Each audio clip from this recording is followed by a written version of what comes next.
En el primer video de todos que subí a la cuenta de otro podcast en el cual presentaba el podcast, decía que soy brujo. Y si estuvieron en redes sociales a la mitad de la pandemia, pudieron haberse dado cuenta como por ejemplo en TikTok existió este boom de la espiritualidad, en el cual salieron un montón de creadores de contenido que hablaban acerca de astrología, tarot, etc. El ocultismo, como su nombre lo dice, es el estudio de las fuerzas ocultas o desconocidas de la naturaleza.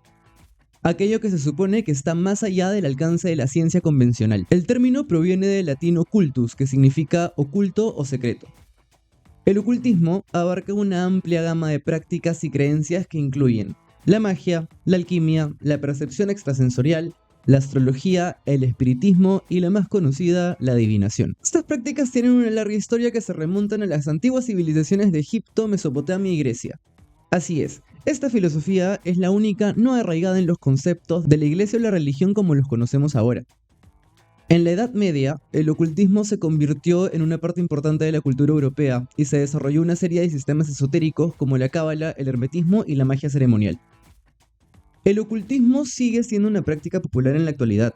Hay millones de personas en todo el mundo que creen en las fuerzas ocultas y que practican alguna forma de ocultismo. Y de eso hablaremos hoy. Empecemos.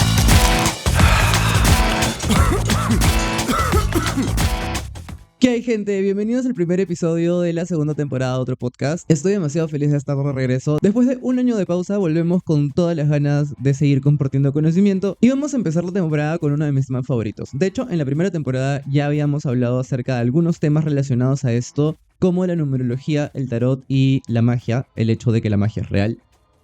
Pero en este episodio en específico lo vamos a tomar como el 101, como Ocultismo 101. Todo lo que tienes que saber para poder comenzar o entender un poquito mejor este concepto que a muchas personas aún les da miedo. Según el libro The Occult Revival in the Modern World de Christopher Partridge del 2004, el término ocultismo se utilizó por primera vez en el siglo XIX para referirse a la práctica de las ciencias esotéricas. El término fue acuñado por el ocultista francés Antoine Comte-Gévelin, quien lo utilizó en su obra Mundo Primitivo, un análisis comparativo acerca del mundo moderno. Durante el siglo XIX, el ocultismo experimentó un renacimiento, en parte debido al interés en la ciencia y la espiritualidad, tal cual pasó hace algunos años con el boom espiritual en TikTok. Durante este periodo se fundaron muchas organizaciones ocultistas como la Sociedad Teosófica en 1875, o la Orden Hermética del Amanecer Dorado o Golden Dawn en inglés en 1878. Como ya mencionamos, el ocultismo es una práctica muy antigua que no ha dejado de ganar seguidores, y digo esto porque, como mencioné al inicio, si estuvieron en redes sociales durante pandemia pudieron ver el nacimiento de muchos creadores de contenido sobre astrología, tarot, magia, etc. Como en toda práctica, para empezar hay que aprender y estudiar. Literalmente quemarse las pestañas porque son siglos de información que tienes que no memorizar, sino interiorizar. Y no les voy a mentir, si empezar quieren, no deben esperar más tiempo porque solo el inicio son años de estudios. Y esto es porque una de las cosas más básicas que debemos aprender en temas de magia son las correspondencias. Las correspondencias son asociaciones simbólicas entre diferentes elementos, como colores, números, letras, planetas, signos del zodíaco, piedras, hierbas, etc. Y estas asociaciones se utilizan para crear sistemas de adivinación, magia y otras prácticas del ocultismo. En la primera temporada del podcast tuvimos un episodio acerca de numerología, y si no lo han escuchado, vayan a hacerlo. Y para este episodio aprendimos el concepto de isomorfismo, que nos dice que algo puede ser mapeado de igual manera en otra cosa, donde de igual manera significa que cumplen funciones similares. Este concepto encapsula perfectamente el fin de las correspondencias, porque estas se basan en la creencia de que el universo está interconectado y que todos los elementos están relacionados entre sí. Los ocultistas creemos que al comprender estas relaciones se puede acceder a las fuerzas ocultas del universo, y no solo acceder a ellas, sino utilizarlas para influir en nuestro mundo físico, en nuestra realidad. O sea, lo que la televisión, las series y las películas nos han enseñado que es la magia. Las correspondencias se encuentran en muchas tradiciones ocultistas como la cábala, el hermetismo, la magia ceremonial y la astrología. Por ejemplo, en la cábala, los planetas se asocian con los diferentes Séfiroth, que son los 10 niveles de la realidad. En el hermetismo, los 7 metales se asocian con los 7 planetas. En la magia ceremonial, los colores se asocian con diversas entidades espirituales y así sucesivamente. Por ejemplo, se pueden utilizar para crear amuletos o talismanes o sigilos que se supone tienen poderes mágicos. también se pueden utilizar para realizar rituales o hechizos. De hecho, si es que ustedes buscan sigils o talismanes en Google, van a poder ver cómo les van a aparecer imágenes de unos símbolos hechos con líneas. Estos símbolos hechos con líneas son en base a diferentes sistemas de creación de estos símbolos. Uno de los más conocidos es la rueda mágica, en el cual colocas un sistema de letras y en base a este sistema de letras creas este símbolo. Y de hecho, también entra aquí el tema de las correspondencias, porque para que uno de estos talismanes funcione, deberías de crearlo en el día y la hora del planeta y espíritu regente de la intención que quieres manifestar. Y para hacerte un poco la tarea, algunas de las correspondencias más conocidas son las de los planetas y los días de la semana. Por ejemplo, la luna los lunes, Marte los martes, Mercurio el miércoles, Júpiter el jueves, Venus el viernes, el sábado es de Saturno y los domingos son del Sol. O los cristales, que ahora todo el mundo lleva colgados en el cuello y te dicen, sí, es que este es para el amor. Ya, eso es una correspondencia. Otras son las correspondencias del ciclo lunar, como manifestar en luna nueva o dejar ir en luna llena. Los signos, sus planetas regentes y los elementos, Piscis agua, Libra aire, etc. Y así como hay grandes exponentes de los géneros de música para cada época, también a lo largo de la historia han habido muchos grandes exponentes del ocultismo que han contribuido al desarrollo de esta disciplina. Algunos de los más destacados son Aleister Crowley de 1875 a 1947, ocultista británico que fue un gran exponente de la magia ceremonial y quien es conocido como el padre de la Wicca, por ejemplo, y autor del tarot de Thoth. Elena Blavatsky de 1831 a 1891, que fue una escritora rusa, fundadora de la Sociedad Teosófica. Uno de mis favoritos, Eliphas Levi, de hecho es autor de varios libros que tengo, que vivió de 1810 a 1875 y fue un ocultista francés cuya obra incluye libros, tratados y rituales que han tenido una gran influencia en el ocultismo moderno. O Cornelio Agripa de 1486 a 1535, que fue un filósofo y ocultista alemán. También han habido matemáticos asociados al ocultismo como Pitágoras, que era considerado ocultista por su creencia en la existencia de que los números y el universo tenían una relación. Según Pitágoras, los números eran la esencia de todas las cosas, y que el estudio de los números podía revelar los secretos del universo. Pitágoras y sus seguidores, conocidos como pitagóricos, creían que la música, la astronomía y la geometría eran expresiones de la misma realidad subyacente.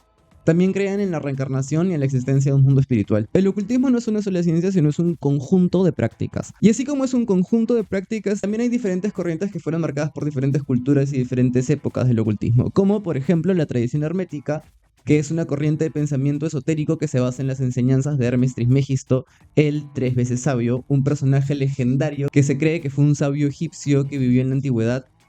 Los hermetistas creen que el universo está gobernado por una fuerza divina o espiritual que se le conoce como el logos o la palabra, y esta fuerza divina está presente en todas las cosas y es la fuente de la creación y el orden. La tradición hermética se basa en una serie de textos conocidos como los Corpus Hermeticum, que se creen que fueron escritos por Hermes Trismegisto, y estos textos tratan una amplia gama de temas incluyendo la filosofía, la religión, la magia y la alquimia. Otra gran corriente del ocultismo es la cábala. Y la cábala, de hecho, es una práctica cerrada que es exclusiva de la cultura hebrea, de los judíos. No está abierta al público, no es que yo diga, yo quiero ser cábala. No, así no funciona. Y este pensamiento esotérico se desarrolló en el judaísmo medieval y se basa en la creencia de que la Biblia contiene un significado oculto que puede ser descifrado mediante el uso de símbolos y métodos de interpretación esotéricos, como la astrología, la numerología, geometría, los signos, etc. Los cabalistas creen que el universo está dividido en 10 niveles de realidad, conocidos como los Sefirot, y estos Sefirot se representan a menudo como un árbol, el tan famoso árbol de la vida. El estudio de la cábala puede conducir a una comprensión más profunda de la naturaleza de Dios y del lugar del humano en el universo, porque nos ayuda a entender justamente, por ejemplo, de que así como es arriba, es abajo, y así como es adentro, es afuera. Y una de las técnicas de interpretación esotérica que se utilizan para explicar la parte oculta de la Biblia es la gematria, que es una técnica que se basa en el valor numérico de las letras hebreas y se utiliza justamente para crear talismanes. Por último tenemos la magia ceremonial, que de hecho es una de las corrientes más contemporáneas porque recolecta y recopila varias prácticas de diversas culturas para armar un sistema mucho más completo. Y es una forma de magia que se basa en el uso de rituales, símbolos y herramientas para influir en el mundo físico.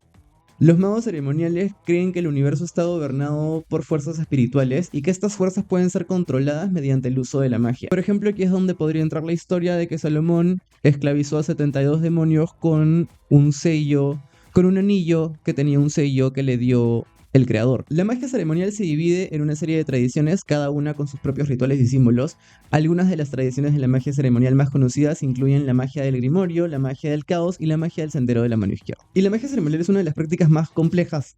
Por eso es que se requiere años de estudio y práctica. Y para ayudarlos a entender un poquito más acerca de esto, les explico algunos conceptos básicos, como por ejemplo los rituales, que son un conjunto de acciones y palabras que se utilizan para realizar un acto mágico. O los símbolos, que son objetos, imágenes o palabras que representan fuerzas espirituales. También están las herramientas, que son los objetos que se utilizan en los rituales. Acá entran, por ejemplo, las dagas, los cristales, las espadas, las velas, etc. La concentración, que es la capacidad de enfocar la mente en un propósito específico.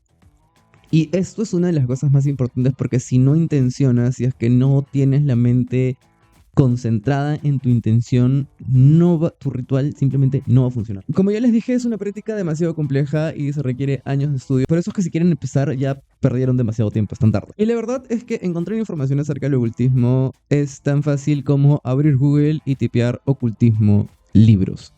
Así que no hay excusas, y si le tienen miedo es porque realmente no tienen idea lo que es el ocultismo. Y de esto yo sí le echo la culpa a la Iglesia Católica, porque por su culpa fue que se satanizó todo el resto de prácticas que no se alineaban a lo que ellos estipulaban como regla divina. Hasta aquí llegó el primer episodio. Si les queda alguna duda, háganmelo saber en los comentarios. Y no olviden seguirnos en todas nuestras redes sociales como @otropodcast.pe para que no se pierdan de nada. Hablamos, gente. Acabas de ver Otro Podcast, un espacio de creativos para creativos. No olvides suscribirte a nuestro canal de YouTube y seguirnos en nuestras redes sociales para que no te pierdas de nada.